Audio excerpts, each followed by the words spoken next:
Hello, everyone, and welcome to the Saberminded Baseball Podcast, Episode 9, presented by The Dugout. I'm Dawson Wright here, joined by Noah Wright, as always. And Noah, how's it going? I am unhappy. And I'm pretty sure you're joined by quite a few people. Yeah. Because after the news came out about what's going on in the Atlantic League, a lot of people were upset. And so for today's show, we are going to be talking about some of the changes in the Atlantic League, and then we are going to be answering some listener questions, which we take from our Instagram. All right, so Atlantic League. We've already talked about a few of these rules. We've already talked about shifts and mound visits and stuff like that, but Yeah. they're also adding in a few more things, including moving the mound back, which concerns me a lot. Yeah, that's going to basically make off-speed pitches like worthless. And breaking pitches, like pitchers are gonna start overcorrecting stuff. They're gonna overcompensate, and then they're gonna leave stuff out of the zone too much, and then they're gonna undercompensate, and they're gonna leave stuff down the middle. Yeah. So all the rules that they're adding in, they'll either A, help hitters try not to suck, or B, it's to try and speed the game up. That's stupid. So pitchers are basically getting the shaft here. Yeah, none of these take into account pitchers. Like, pitchers in the Atlantic League, the lowest ERA is gonna be like 5. It's so bad because it's also they're taking away the shift basically. We've already talked about the extended mound, which is gonna help, Okay. and then my least favorite part, they're taking away mound visits. Yeah, so mound visits are basically now gone unless you are taking someone out of the game. Or someone's injured, but... Yeah, that really concerns me, considering that, catcher-pitcher meetings now count as mound visits, and same with shortstop-pitcher. But that's So whatever, at least mound visits are still there. If they're still counting those as mound visits, that is horrible. They're not Like, even giving them mound visits now. It's so bad for pitchers, man. They're not. This would be like if you told football players that they can't huddle anymore before a big play, or in basketball the coach can't talk with the players on the sideline about what play that we should do next. I feel like now we're gonna see like a bunch of pitchers and managers just like trying to learn sign language or just like speaking different things. They're just gonna like call time and then like look at the dugout and then just like do all these stuff with like all their hands and whatever and just try and communicate in some way. But one thing that they're also adding in, which I think will actually hurt pitchers more than it'll help, at least most of the time, is a digital strike zone. Well, a lot of players, and myself included, value pitch framing a lot, and you're basically taking it out if you add in a digital strike zone. Yeah, and pitch framing really sets apart some catchers from others, Yeah. The big thing with this, like, this is not as bad, I think, as the other things that they're adding in. I don't think it's terrible, I just don't really enjoy it. Because I think, that human element is sort of part of the game. And no matter what pitch we framing do. too is still, pretty big. Yeah. Well, their whole thing is just like, oh, let's make sure the call is right. But I mean, we're all gonna miss, every once in a while, when the umpire goes like, oh, strike 3, Yeah. And then the player will like freak out and be like, "Oh, what do you mean?" It's like a really intense moment. There's some moments where it like seems like it would help, where like you get pretty obviously it's out of the zone. Like I remember one Angel Hernandez. Yeah, or like I remember one clip. It was the Rangers and the Rays. The A's. No, it was the Rangers and the Rays. And the Rays. Yeah. And Joe Nate. And I remember watching this. I remember watching the clip and seeing seeing Joe Nathan, strike out Ben Zobrist on a ball so outside that when when the catcher started to like go shake Nathan's hand, you could see him. You could see him like just look extremely shocked and go, "Wow." Yeah, like it was so bad that moments like that are examples that they'll bring up. Yeah, I remember what you're talking about. But even then, those are few and far between.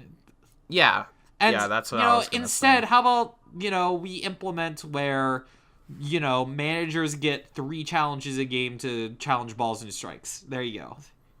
I don't know about that rule.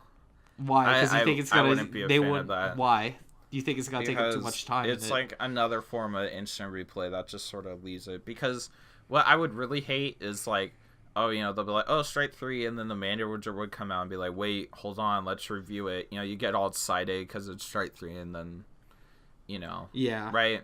That I just feel like that'd be unnecessary. I think though, if we had to implement some way where a rule would have to be with very, very clearly missed ball and strike calls, I feel like I would rather have that where managers get like 1 to 3 challenges a game for balls and strike calls than implementing it all entirely where it's digital strike zone. Because at least at that case, like hundreds of pitches are thrown a game, none of those are going to be framed, but you can still frame 3 out of the pitches that you're going to throw, only 3 of them might be challenged. Yeah, I'd rather have the challenges too, but I just think both would be not very good if they're implemented. And I wouldn't be too much of a fan either, but if they had to choose, I'd rather go that route. Yeah, same. But one thing that also came out was Bryce Harper. Bryce Harper actually agrees with us. I was surprised to hear this from him, but he said that pitch thoughts and all that. If you don't want to come to a baseball game, don't come. We're not a time sport. Which, wow. All right. Well, Manfred is certainly paying attention now, if he wasn't before. I feel like most players, though, are sort of in the same boat. Like most people who have played baseball are all really in the same boat, thinking, like, what is this? Kind of. Yeah. Like, because I just feel like there's, like, a disconnect because, what both sides want the same thing. They both want, baseball to be more popular than it is right now, right? But it's just how to do it is just missing on both sides. Yeah. Which is the issue. And then you have some people think if we do things this way, you're going to make it worse. Oh, if we don't do anything, then it's just going to get worse than it is now, even though it's not bad now. If anything, it's getting better, I would say, in the social sector of things. But I don't know. I mean, we'll see.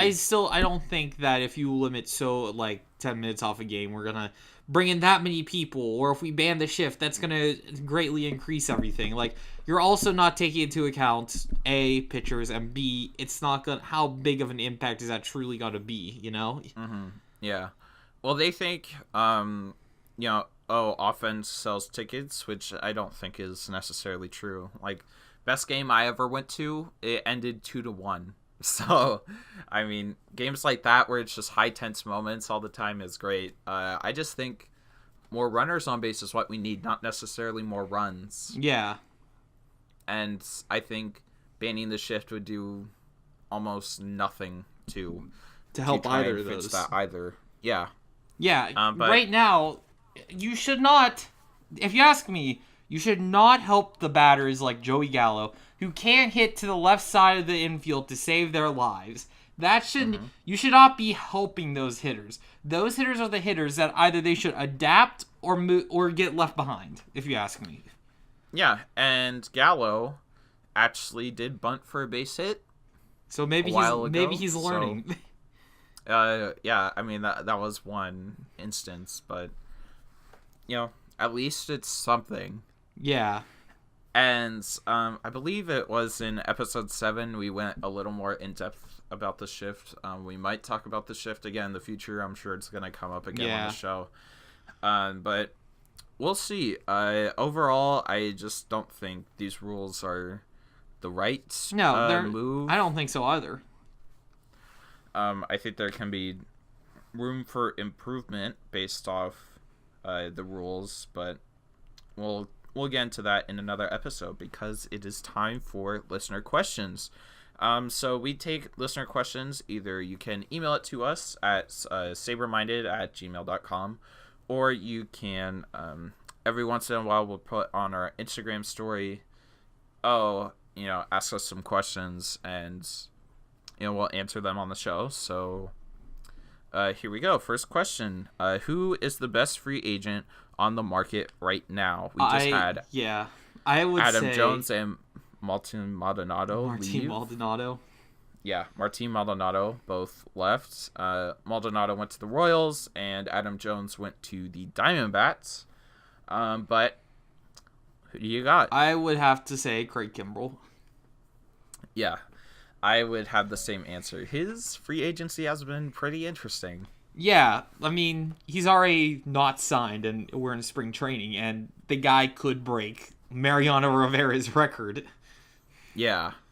Now, I'm not saying you should sign him based on what... Now, I'm not saying you should sign him based on his trajectory overall, but you should... I feel like he should have been signed by now, because even last year technically was a down year in Kimbrell's standards, but a 2.74 ERA to 3.13 FIP for a closer is still very good, regardless of who you are. Well, what we've heard from the reports is that Kimbrell has been asking for a 6-year contract, and he hasn't really moved from that. Which, I don't understand that strategy, but okay.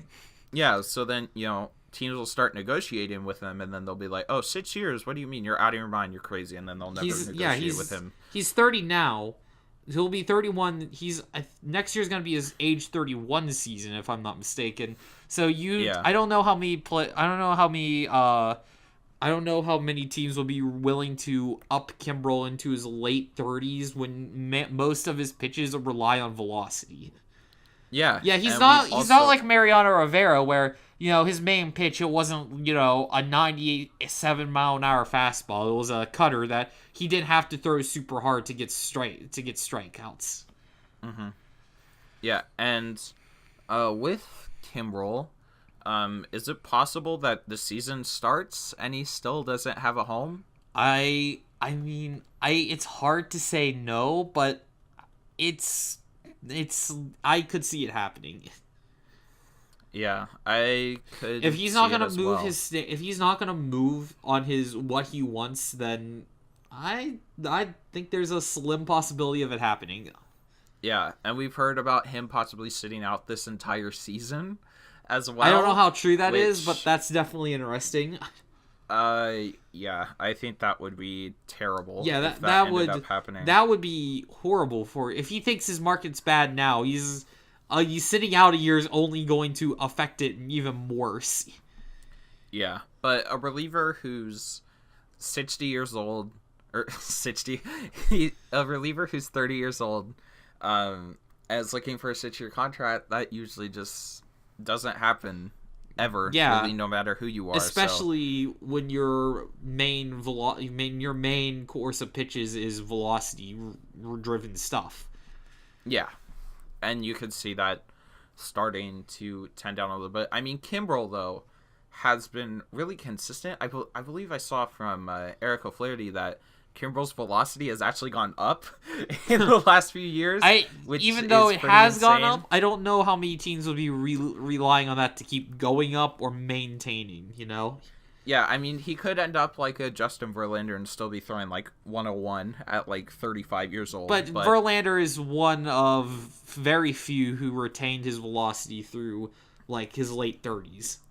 Yeah, but I wanted to ask you, what do you think the best team right now would be for Kimbrell, the best fit? Now, I know the Rays were really involved. They're still talking to Kimbrell on short term, like I would assume no longer than 3 years, but yeah, probably a 2. Who is a good fit for Kimbrell, since right now they don't really have a proven option. Their best option is Jose Alvarado, who I think is still going to be good, but I understand why they would want another proven option. just in case. Yeah. Also, I think another potential one could be the Braves, his former team. I think that could also be another decent fit since they don't really have that big of a they don't really have that shutdown closer guy in the back end, or they don't have that big name in the back end that they really maybe should get. Yeah, that they should have to be a contender, Yeah, especially in the NL East. Yeah, Like, Aroldis oh my Vizcaino, AJ Minter, those guys, they had decent seasons last year, but Vizcaino was injured for part of the year, and Minter, he had a 3.23 ERA, 272 FIP, which is pretty good, but I don't know how much I would rely on him to be my primary primary guy to fill in for closer if I need to, Yeah. So, we'll see. We'll see what happens, but I think the Braves would be a good fit, and we know that the Red Sox don't want to go over the luxury tax, so they're not going to. They've fallen out of that race, so yeah. Yeah, I would say Atlanta as well is looking like the best fit. Yeah, since they should have some money to spend too. They probably just don't want to give up a bunch of years, so they can just save it for guys like Acuna or Albies. Or eventually, if Trout hits some market and they feel like trying to go after him. That'd be interesting. I never thought about Trout possibly going to the Braves. That would be a very interesting. That would be a very fun outfield with that team would be Acuna insane. in left field and Trout in center. Yeah. Oh my gosh. Okay. All right. Next question. What are your predictions for the National League West? Mine are currently sitting as Dodgers in first, as much as I don't like it. I have the Rockies finishing second, third Padres, fourth Giants, and then fifth I have the Diamondbacks. I might be a little biased putting the Giants fourth, but I think that's fair too. Earlier when we were talking about some of the questions, when you asked me this one, I was good for 1 through 3 was the same, but I had the Diamondbacks third or the Diamondbacks after the Giants. Mm-hmm. Yeah, I mean, I just think the Giants are just gonna not be completely horrible. I mean, their roster isn't looking all that great, I'll give you that, but I don't think they're going to be as bad as the Diamondbacks. Yeah, I wouldn't be surprised if they finished above the Diamondbacks, but I also won't be shocked if the Diamondbacks finished ahead of them. Especially if Greinke moves at the deadline. Yeah. Or earlier than the deadline. Or if Greinke keeps pitching really good. Yeah, and then they lost Buchholz. I mean, Buchholz is only on the Diamondbacks for a little bit, but when he was there, he did really good. Yeah, he had like start of the season. Yeah, he had a 2.01 ERA, which is pretty good. Yeah, and they lost Corbin and they lost Goldschmidt, so yeah. Arizona's just not really the place to be. All right, next question. What team is going to be the biggest surprise this year? I'm gonna say the Padres.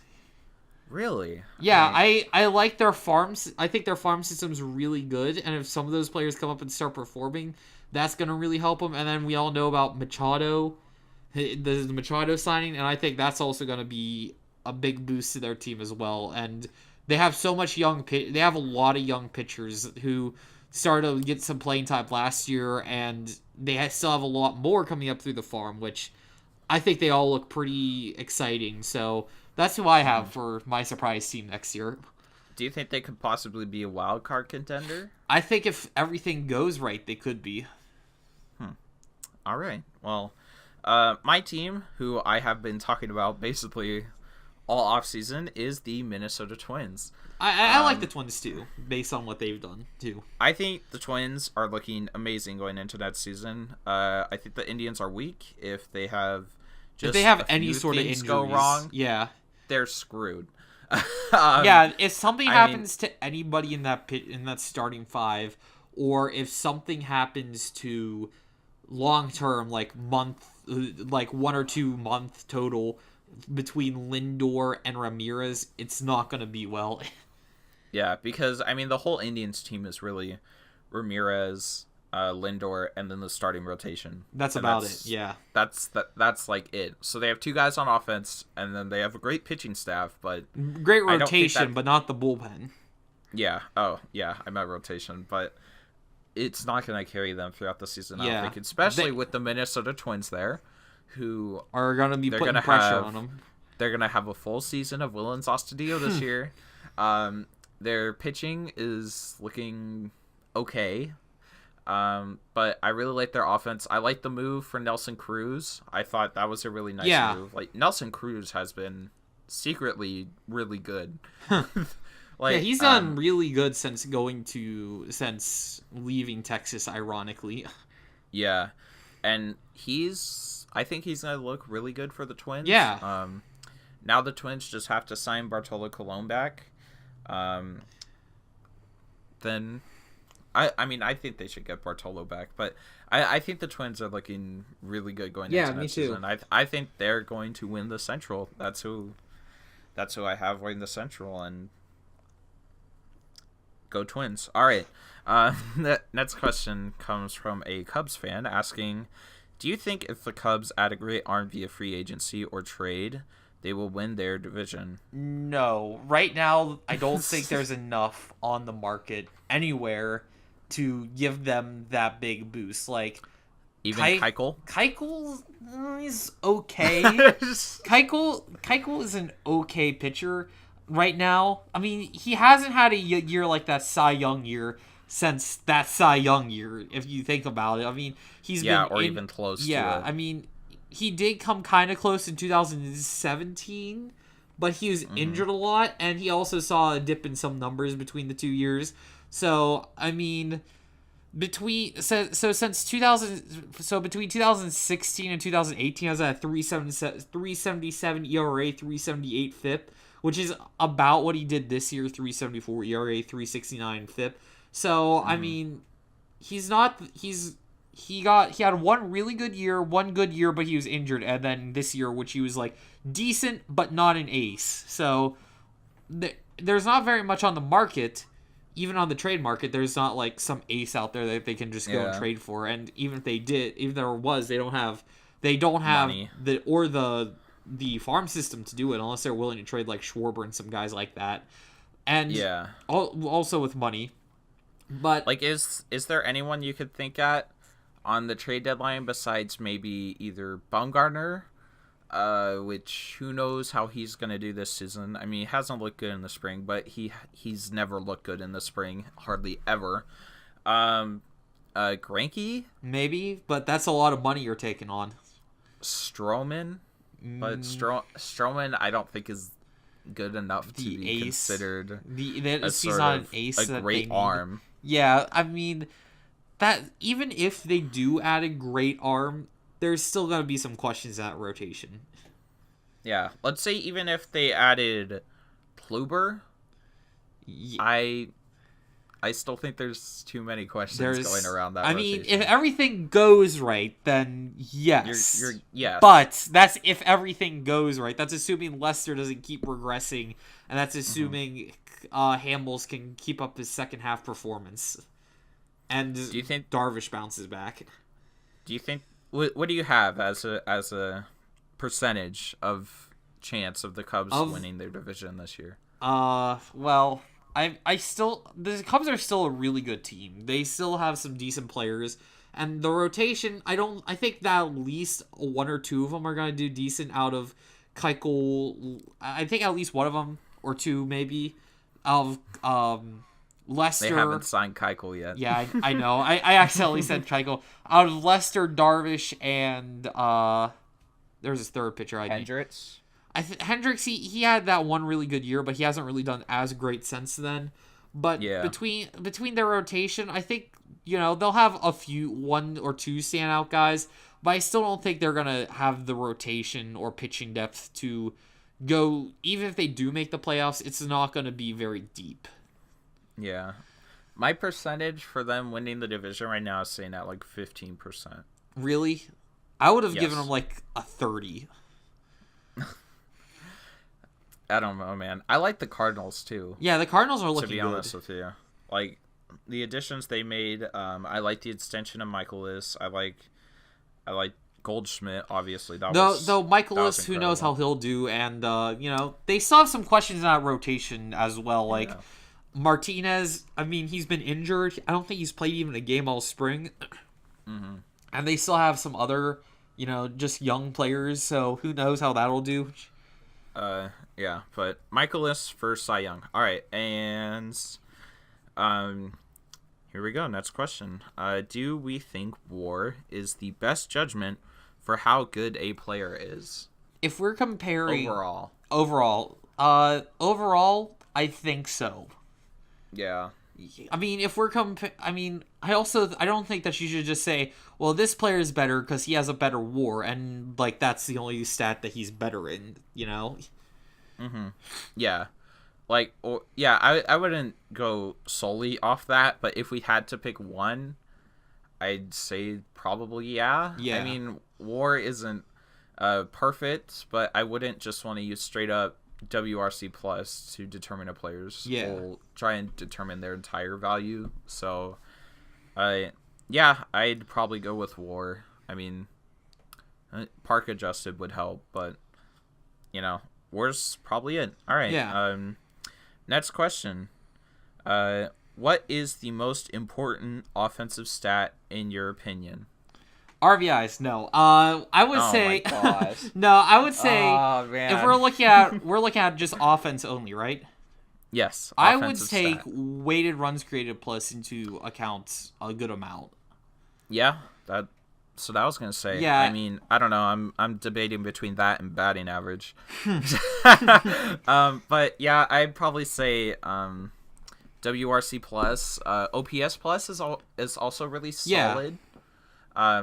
Especially because you could still have a solid OPS and have a high batting average. People say like, oh, OPS is only for, power hitters or whatever, which no, it's just not true. Yeah. Fangraphs offensive rating is also pretty good. ISO power is really just ISO power. Isolated. No. It's okay for just to measure pure slugging potential, but that's about it. BABIP doesn't. I mean, it has a partial correlation to how good a hitter is, but it isn't that great. WOBA, possibly. Yeah. WOBA's okay. I would say probably between offensive rating, WOBA, WRC plus, and yeah, that's it. That's the three. Yeah, I would get down to. And our last question of the day is, do you think Trevor Story has a chance at winning MVP this season? I mean, we all have to take the cores factor into effect. I don't think voter, Rocky fans across the country just cringed. I don't care. I don't think any voter anymore doesn't look at the home and away splits of a cores player, if you think about it. Yeah. But Trevor Story still had a really solid year last year. Yeah, Trevor Story did really good last year. He had 37 home. He had a 914 OPS, 127 OPS plus, 27 or 37 home runs, 27 stolen bases, which is that's a really good power. That's really impressive. Yeah, for a power and speed, and good defense at shortstop. Yeah, WRC plus of 127. He had a WOBA of 384. His offensive rating wasn't all that hot. It was 23.5, but I mean, other numbers look pretty good on this. But his away, his OPS was only 780. Which yikes is a big drop from his home OPS, which is 1,043. Yeah, home and away. I'm gonna say he can win MVP if he can show he can hit outside of cores. Yeah, he played 81 games at home and 76 games away last season. 26 home runs were at home, 11 were away. He also got watts more at home. He stole more bases on the road, but that doesn't really have much to do with his hitting. Yeah, that doesn't. Yeah. That isn't like the main concern. I mean, but he did get on base a lot more at home. He had a 306 average at home, away 276. He also really kind of turned it up at the post All-Star break. I mean, he was doing amazing in July. He was doing pretty good in June as well. But I really like what he did in the. I mean, second half and first half were pretty even, but he had 11 home runs in September/October. But yeah, if he can show that he is not just a product of Coors Field and he's actually a consistently good above average hitter outside of Colorado, then yes, I think he can win MVP. I would say the same thing for Nolan Arenado as well. Because Nolan Arenado on the road is just not good. Yeah. He looks like a completely different player. It's mind-blowing. The difference in stats is it's such a drop off. It's pretty similar to Story but worse. A home Arenado is a 1,105 OPS player. This is last year. And away, he was a 772 OPS player. Yikes. I mean, but yeah, because, I mean, a lot of Rockies fans think that Arenado is sort of getting, unfair treatment in MVP voting because Coors, right? But a lot of writers like to look at splits that vote for this Which I think is fair, I'm but... just telling you, that's pretty fair. I mean, he also does stay healthy in Coors. I get it, high altitude, whatever. But his splits aren't really even that close. It's not. It's worse than Trevor Story's, and Trevor Story's aren't all that hot either. That's the reason why he hasn't won an MVP yet. His defense is incredible. His bat is incredible at home. Away, it's a different story. Yeah. Story. But thank you, everyone, for listening, and thank you all for your questions. I'm thinking on Wednesdays we will take more listener questions for listener question shows in the future on our Instagram at Saberminded. If you're listening on Apple Podcasts, be sure to subscribe. If you're listening on Google Play Music, do whatever you could do on Google Play Music. If you're listening on Spotify, be sure to give us a follow. And if you're listening on YouTube, be sure to like the video. And thank you all for listening to this episode. And we will be back with episode 10 very soon. Yeah, I love her off. Says she love me, but she cut me off. Yeah, late nights on the boulevard. Hidden stains on an empty heart, yeah. I love her off. Says she love me, but she cut me off. Yeah.